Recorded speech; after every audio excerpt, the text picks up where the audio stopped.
Hello everyone, आज हम लोग एवोल्यूशन चैप्टर को कंप्लीट करने जा रहे हैं। हमारी लास्ट क्लास है उस चैप्टर की, ठीक है। कुछ टॉपिक्स, कुछ टर्म्स जो रह गई थी वो आज डिस्कस करेंगे, जैसे पॉपुलेशन जेनेटिक्स क्या होता है, जेनेटिक ड्रिफ्ट क्या है, फाउंडर इफेक्ट, बॉटलनेक इफेक्ट, ये सारी टर्म्स, और सबसे इम्पॉर्टेंट हाइडी-वेनबर्ग इक्वेशन भी देखेंगे। Let's start with population genetics.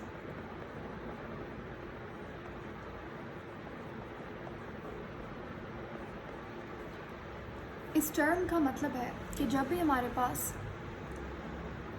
एक पॉपुलेशन के अंदर, देखो सबसे पहले तो आपको एक यहाँ पे बहुत ही अहम पॉइंट मैं आपको बता रही हूँ। अगर आपसे पूछे कि which is the smallest unit of classification जिसके अंदर एवोल्यूशन हो सकती है, तो वो स्पीसी नहीं है। स्पीसी में एवोल्यूशन नहीं हो सकती। एवोल्यूशन होती है सबसे कम स्मॉलेस्ट यूनिट की। अगर हम बात करें तो वो स्पीसी नहीं होगी, वो पॉपुलेशन होगी। पॉपुलेशन के अंदर हमारे पास एवोल्यूशन होने के चांसेस होता है on a smaller scale.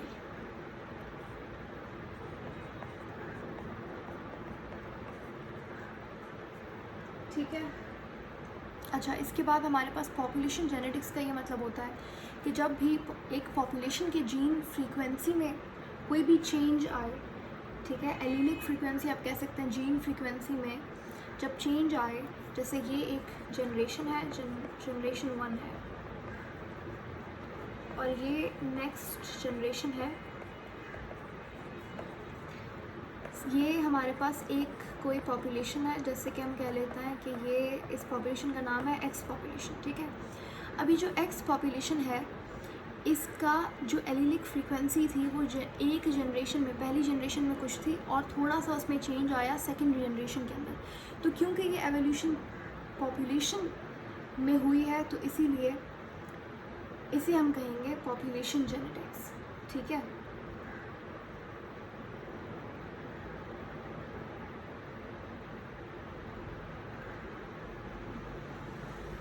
Okay, एक और चीज़ यहाँ पे किसी ने क्वेश्चन किया है कि एलीलिक फ्रीक्वेंसी या फिर रेशो के चेंज होने से एवोल्यूशन होती है। तो ऐसा ही है, जब हम बात करते हैं एवोल्यूशन की, तो how does evolution happens, evolution होती कैसे? जब भी एक पॉपुलेशन के, बिल्कुल इसी एग्जांपल को अगर आप देखें, तो इस जनरेशन और इस जनरेशन के एलीलिक फ्रीक्वेंसी में अगर चेंज हो, तो इसी को हम कहेंगे एवोल्यूशन, कि इस पर्टिकुलर पॉपुलेशन में कुछ ना कोई एक कैरेक्टरिस्टिक, एक जीन इवॉल्व हुआ है, तभी इनकी जो एलीलिक फ्रीक्वेंसी है, या आप कह सकते हैं एलीलिक रेशो, वो चेंज है एक जनरेशन से दूसरी जनरेशन में। क्लियर हो गया? सो पॉपुलेशन जेनेटिक्स क्या है? ये हमारे पास जेनेटिक्स की ब्रांच है। अच्छा, क्या ये एवोल्यूशन से रिलेटेड है या फिर ये जेनेटिक्स से रिलेटेड है? तो ये जेनेटिक्स की ब्रांच है। ये जेनेटिक्स की ब्रांच है जिसके अंदर हम बात करते हैं एक पॉपुलेशन में जब एवोल्यूशनरी फैक्टर्स आते हैं, और वो फैक्टर्स कोई भी एक XYZ वेरिएशन आई है जनरेशन में, उसको एक्सप्लेन करें, तो ये हम पॉपुलेशन जेनेटिक्स में पढ़ते हैं। उसके बाद है जेनेटिक ड्रिफ्ट।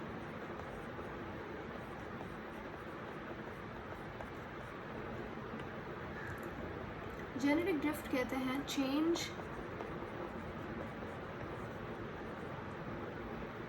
इन, मैं यहाँ पे लिख रही हूँ एलीलिक फ्रीक्वेंसी भी आप कह सकते हैं और जीन फ्रीक्वेंसी भी कह सकते हैं।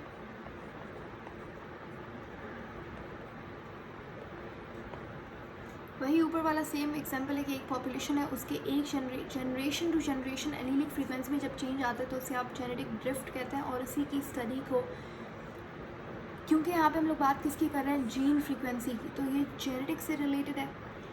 और जीन फ्रीक्वेंसी में चेंज आया एक पॉपुलेशन में, ऐसा ही हुआ ना कि यहाँ पे एक जनरेशन में एलीलिक फ्रीक्वेंसी चेंज थी, इसमें चेंज थी, सेम पॉपुलेशन की बात हो रही है, तो इसकी स्टडी को हम बोलेंगे पॉपुलेशन जेनेटिक्स, ठीक है, जो कि ब्रांच है किसकी, जेनेटिक्स की।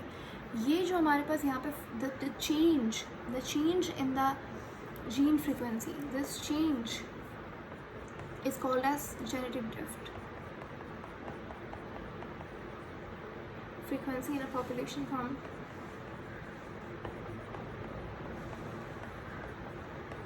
generation to generation. Now what's special about this definition? Genetic drift जो है ये एक random change है. ये क्या है? ये एक रैंडम चेंज है एलीलिक फ्रीक्वेंसी में. यहाँ पे कोई भी नेचुरल सिलेक्शन की वजह से कोई चेंज नहीं आया.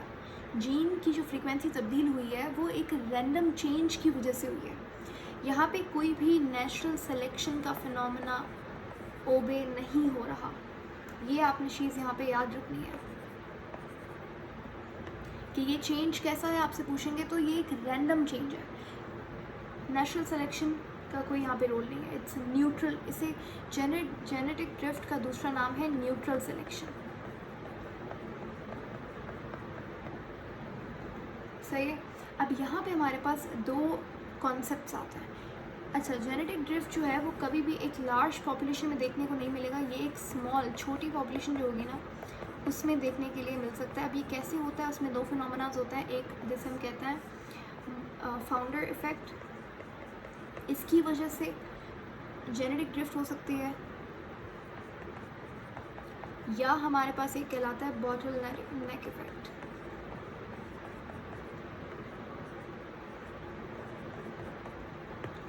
ठीक है, फाउंडर इफेक्ट या फिर बॉटलनेक इफेक्ट, दोनों में क्या डिफरेंस है? देखो यहाँ पे हमारे पास एक पॉपुलेशन है.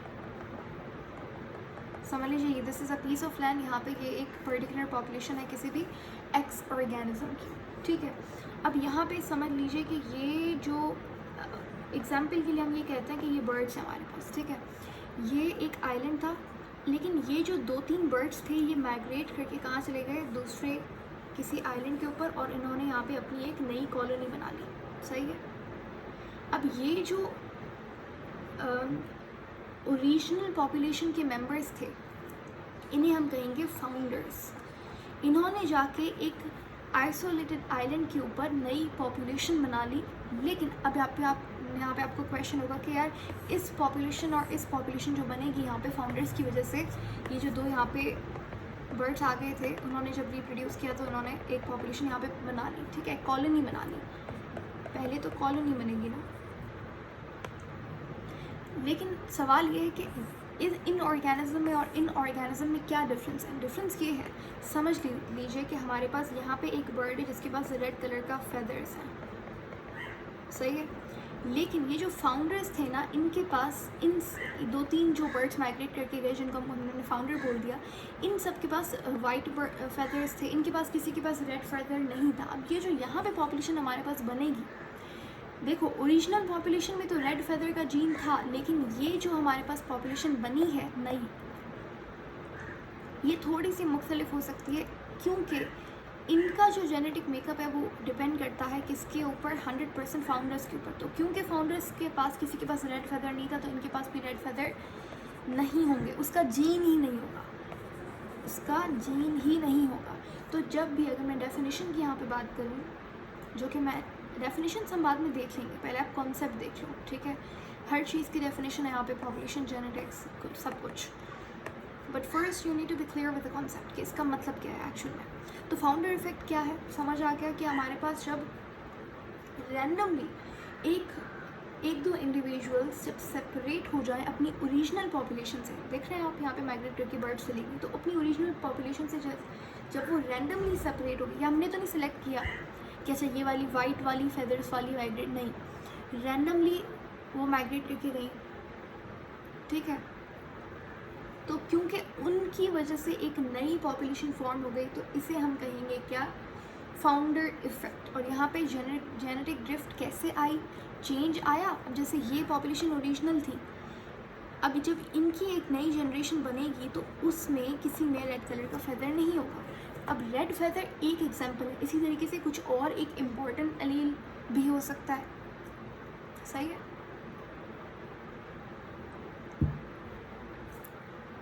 तो ये तो हो गया फाउंडर इफेक्ट. उसके बाद हमारे पास है बॉटलनेक इफेक्ट.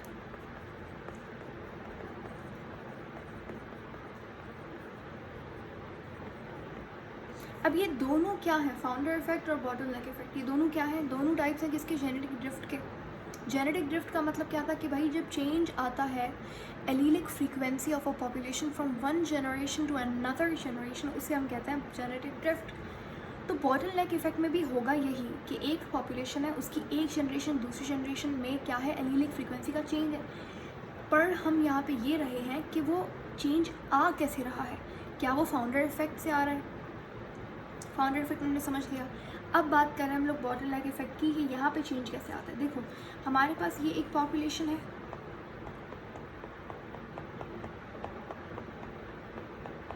समझ लेते हैं ये डियर की पॉपुलेशन है। जब भी हमारे पास कोई भी नेचुरल डिज़ास्टर की वजह से या आर्टिफिशियल कैटास्ट्रोफी की वजह से, फॉर एग्जांपल यहाँ पे सारे फॉरेस्ट था, हमने पूरे दरख्त वगैरह काट के यहाँ पे हाउसिंग कर ली, इसका हैबिटेट ख़राब हो गया, तो यहाँ पे बॉटलनेक इफेक्ट के चांसेस हो सकते हैं। यहाँ पे नेचुरल डिज़ास्टर, कोई वोल्केनो या पे अर्थक्वेक या फ्लडिंग या कुछ भी हो जाए, जब इन तरीके के नेचुरल डिज़ास्टर्स की वजह से, इस तरीके के नेचुरल डिज़ास्टर्स की वजह से कुछ ही, अब देखो पॉपुलेशन बहुत ज़्यादा मेंबर्स जो हैं वो पॉपुलेशन के, वो उस नेचुरल डिज़ास्टर की वजह से अब ख़त्म हो गए, अब दुनिया में नहीं रहे, दे डाइड, ओके। लेकिन जो 2-3, जैसे फॉर एग्जांपल ये सारी पॉपुलेशन तो यहाँ पे ख़त्म हो गई, लेकिन यहाँ पे समझ लीजिए 2-3 यहाँ पे ऑर्गेनिजम्स बच गए। तो अब जो इनके जीन्स है, जब ये रिप्रोड्यूस करेंगे तो वही जीन्स आगे वाली जनरेशन में जाएंगे, सही है। तो ओनली फ्यू जीन्स सर्वाइव्ड, ठीक है। तो इसे हम कहते हैं बॉटलनेक इफेक्ट। अब यहाँ पर सब लोग कह रहे हैं डेफिनेशन क्या होगी, डेफिनेशन, अब डेफिनेशन देख लेते हैं। पॉपुलेशन जेनेटिक्स, जैसा कि हमने यहाँ पे पढ़ा पहले कि क्या होता है, ये हमारे पास जेनेटिक्स की एक ब्रांच है। इट्स अ स्टडी, किसकी स्टडी है, क्या पढ़ते हैं इसमें कि किस तरीके से एक पॉपुलेशन के अंदर ओवर टाइम यानी कि मैंने आपसे कहा कि जनरेशन टू जनरेशन, इन्होंने यहाँ पे ओवर टाइम लिख दिया, एक ही बात है, सही है। तो किस तरीके से जीन्स जो है वो चेंज होते हैं over time in a population, उसे आप पॉपुलेशन जेनेटिक्स कहते हैं। जेनेटिक ड्रिफ्ट क्या है, देखो यहाँ पे एक निमोनिक्स भी लिखा हुआ है, लक बेस्ड जब चेंज आए जीन्स के अंदर। देखो यहाँ पे कोई भी नेचुरल सिलेक्शन नहीं हो रही, दोबारा से मैं यहाँ पे लिख रही हूँ,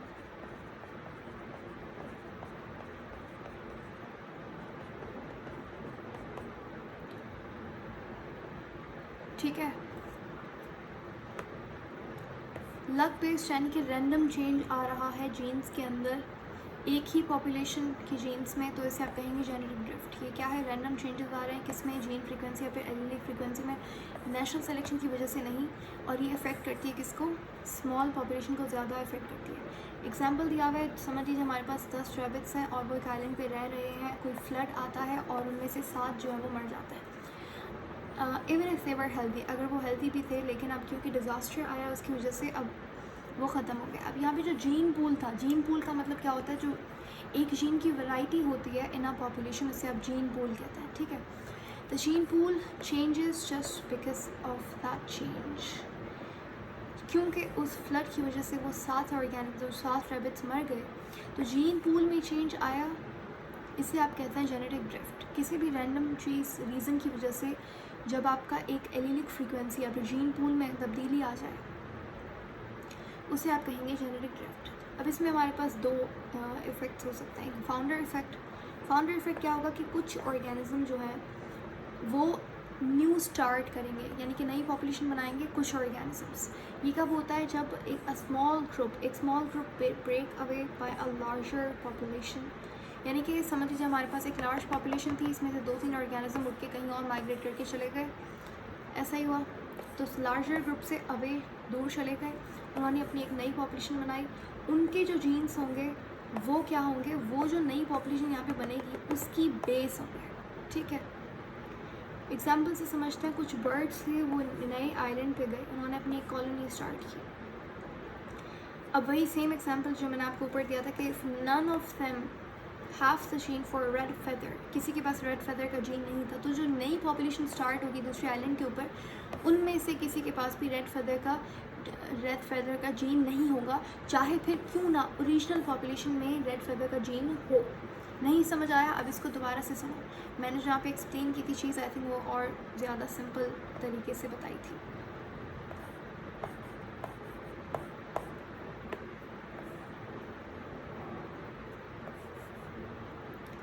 ओके, लास्ट हमारे पास है क्या, बॉटलनेक इफेक्ट। जब भी किसी भी डिज़ास्टर की वजह से सडन पॉपुलेशन में रिडक्शन हो जाती है, इसे आप कहते हैं bottleneck effect. This happens when a disaster, जैसे कि फ्लड, फायर, डिजीज़, कुछ भी हो सकता है, ड्रास्टिकली, पेंडेमिक भी हो सकता है, ड्रास्टिकली रिड्यूसेस द पॉपुलेशन, और सिर्फ कुछ ही जीन सर्वाइव कर पाते हैं बाय चांस, तो इसे हम कहते हैं बॉटलनेक इफेक्ट। जैसे कि समझ लीजिए एक वाइल्ड फायर थी, जब जंगल में आग लग जाती है तो इट डिस्ट्रॉयज एवरीथिंग, और वो आग कुछ दिनों तक, हफ्तों तक भी चल सकती है, तो उसे आप वाइल्ड फायर कहते हैं। Wild is use for forest या फिर वुड्स, ठीक है। एक वाइल्ड फायर थी, उसकी वजह से एक डियर पॉपुलेशन 90% उसके जितने भी जानवर थे, डियर्स थे, वो मर गए उस फॉरेस्ट के। तो जो रिमेनिंग 10% थे, उनके पास अनयूजुअल ट्रेट भी हो सकते हैं, मे हैव, लेकिन अब क्योंकि 10% यही वाले बचे हैं डियर्स, तो जब ये रिप्रोड्यूस करेंगे तो अब ये अनयूजुअल ट्रेट्स क्या हो जाएंगे, कॉमन हो जाएंगे, and those become common just because they survived. This is called as bottleneck effect. आपने देखा कि जो अनयूजुअल ट्रेट्स थे वो क्या हो गए, वो कॉमन हो सकते हैं। इसी यहाँ पे जेनेटिक ड्रिफ्ट हुई तो हुई है ये, और क्या है, तो ये कहलाता है बॉटलनेक इफेक्ट। क्लियर हो गया? लास्ट टॉपिक हमारा जो रहता है वो है हार्डी-वेनबर्ग इक्वेशन। उसके बाद हमने करना है एमसीक्यूज, ठीक है।